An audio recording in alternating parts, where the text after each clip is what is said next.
I'm drinking coffee, not hot cocoa mix. Hello, Zero Books readers. It's me again, Douglas Lane. And in this video, I'll be taking a look at the OK Boomer meme. I'll be taking an excerpt from Mark Fisher's book, Ghosts of My Life, and Harvey J Kaye's book, Take Hold of Our History, Make America Radical Again. But before I do any of that, I want to introduce you to a boomer. His name's Jim Ferris, and he lives with us in our house, and here he is. Hey, Jim. Yes, Doug. You're a boomer. I am. I was born in 1952. Yeah. That puts me firmly right in the middle of the donut hole of boomerism. I wanted to ask you about this OK Boomer meme. Uh-huh. Have you heard about this? I have heard about it. Written up in the New York Times on October 29th. They say that the older generation grew up with a certain mindset, and that we have a different mindset, a different perspective. And when I say we, I don't mean me. That's what I was going to ask you. No, I mean the Zoomers, and I guess younger millennials, maybe. Millennials and Zoomer, and I'm not trying to be stereotypically old, but what is a Zoomer? How is that defined? Have you ever seen the old TV show Zoom? Yes. It has nothing to do with it. No. All right. Zoomers are people who were born, I guess, in the mid to late 90s. Here's what they say about boomers. That you don't believe in climate change. You don't believe that people can get a job if they have dyed hair or tattoos. And what happens is when Zoomers hear these kinds of views, they say, "Okay, boomer." Oh, I see. Okay, boomer. Okay. So how do you feel about that as a boomer? As a boomer, I've hired people in the past. I never didn't hire somebody because they had dyed hair or tattoos. I always thought that didn't make any difference to me. So if someone were to say to you, "Okay, boomer," how would you feel about that? If you said, "I think that we should watch regular cable television and stay away from streaming video.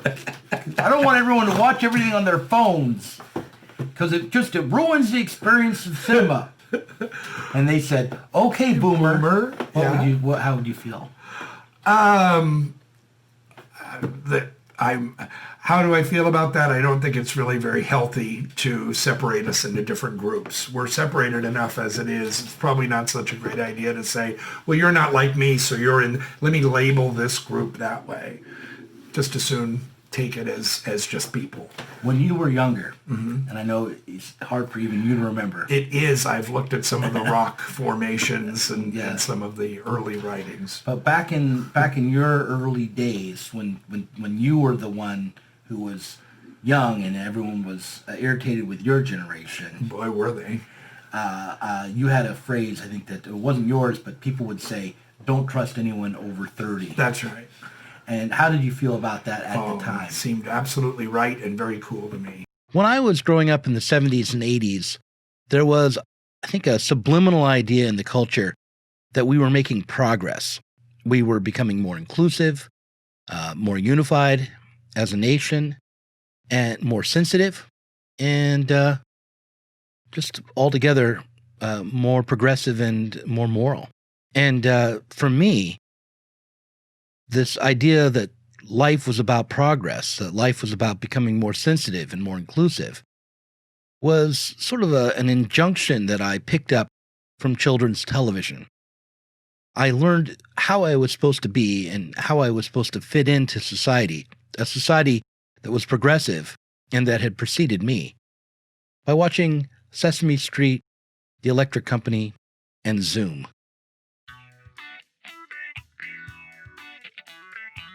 Whereas the propaganda of the post-war boom was normative, educational films, television programs, and movies presented values directly to the viewer, telling him or her what to do or who to be.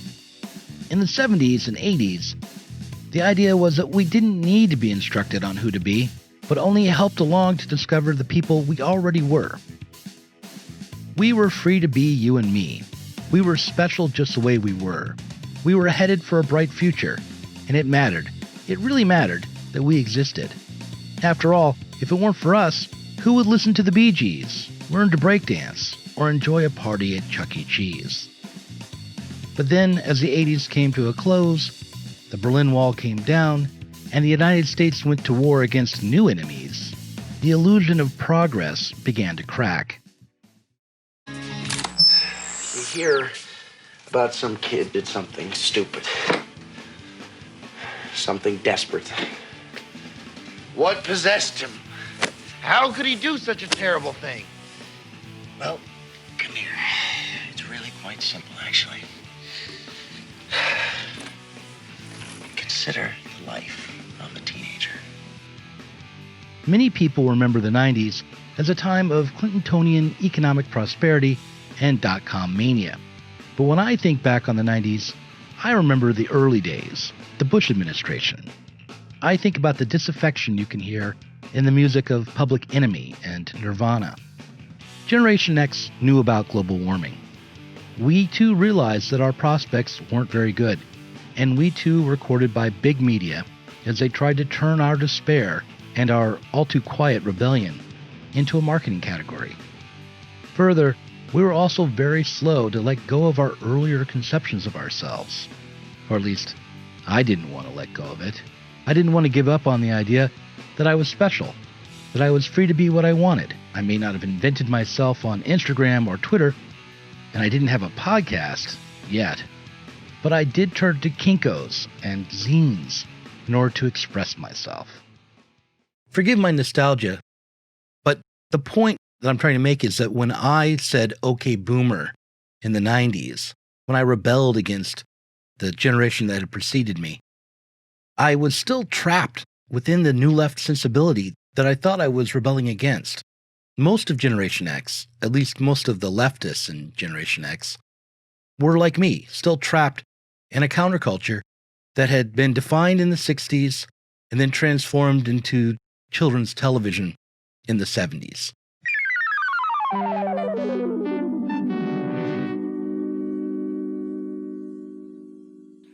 only scattered patterns that seem to lead nowhere.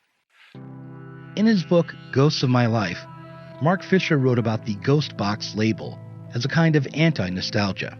He wrote, "If nostalgia famously means homesickness, then the ghost box sound is about unhomesickness, about the uncanny specters entering the domestic environment through the cathode ray tube. At one level, the box is television itself, or a television that has disappeared, itself becoming a ghost, a conduit to the other side, now only remembered by those of a certain age.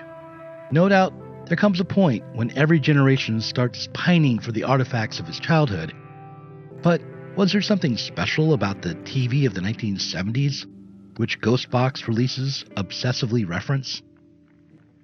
I think there definitely was something powerful about the children's TV from that period. It was just after the 60s, and these musicians and animators, filmmakers, had come through the psychedelic thing and acid folk, and they had these strange, dark obsessions that they put into their TV programs.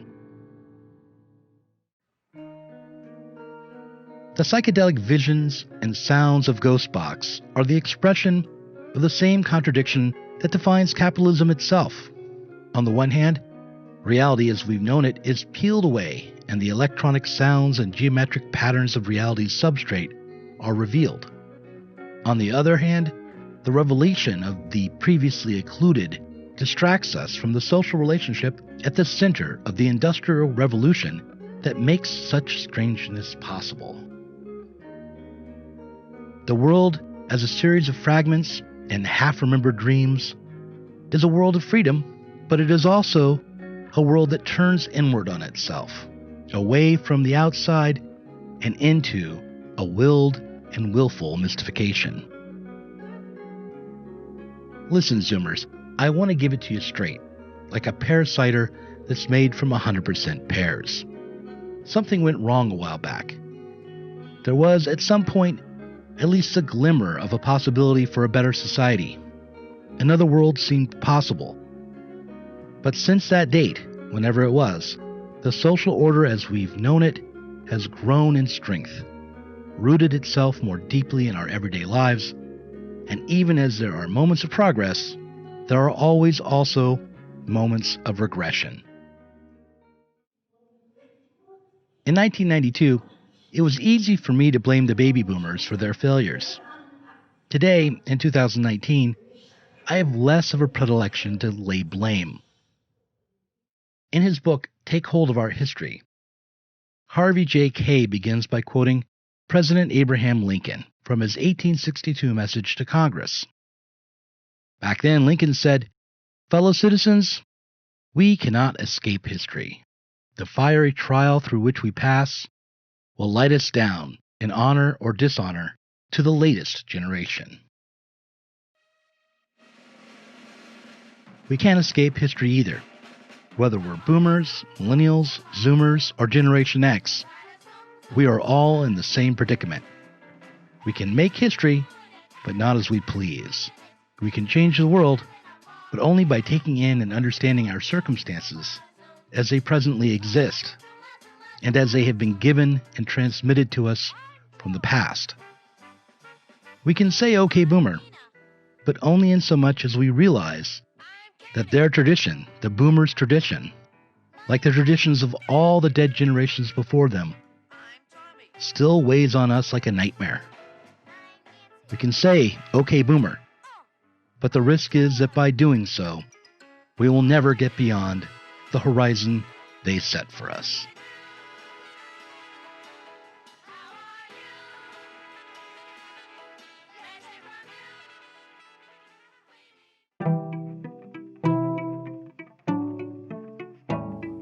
Thanks for watching this Zero Books video. If you enjoyed it, subscribe to this channel and click on the notifications bell so that you'll be alerted whenever we release a new video.